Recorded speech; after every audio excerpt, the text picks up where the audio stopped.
why I believe that our youth are not getting married, or if they are getting married, they are getting divorced very quickly, is because we're not preparing them for marriage. And let's be honest, how many parents sit with their teenagers and talk to them about marriage?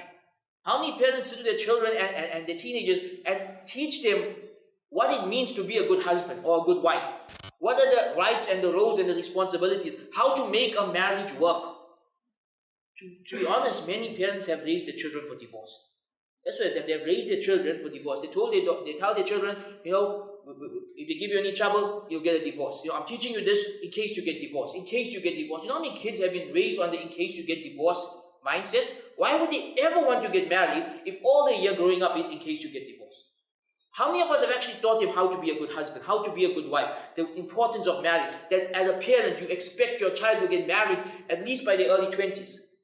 Well, we have made this a taboo topic. That's what we have done. And some parents say, oh no, I'll talk to my child when he's 25 or 30 about marriage.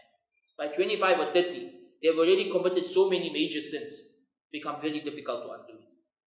Nowadays, you have to start talking to your child about these things when they are 10 years old.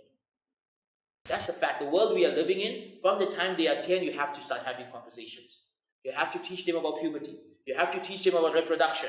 You have to teach them about how babies are made. You have to teach them about the marriage and sanctity of marriage and the importance of marriage. You have to teach them about the immoralities out there and why it is wrong and why Islam does not accept it. The job falls on the parents and the educators.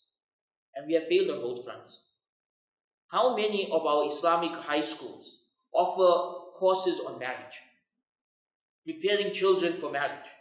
Preparing teenagers for marriage. How many of us teach them about how to lower your gaze? How to remain chaste? How to avoid zina? We don't. Our education system doesn't cover these topics. We just expect people to automatically know it. No one's going to automatically know it. It falls upon teachers, it falls upon parents to educate the next generation. And if we don't do so, we are part of the reason why they are not ready for marriage and they don't want to get married.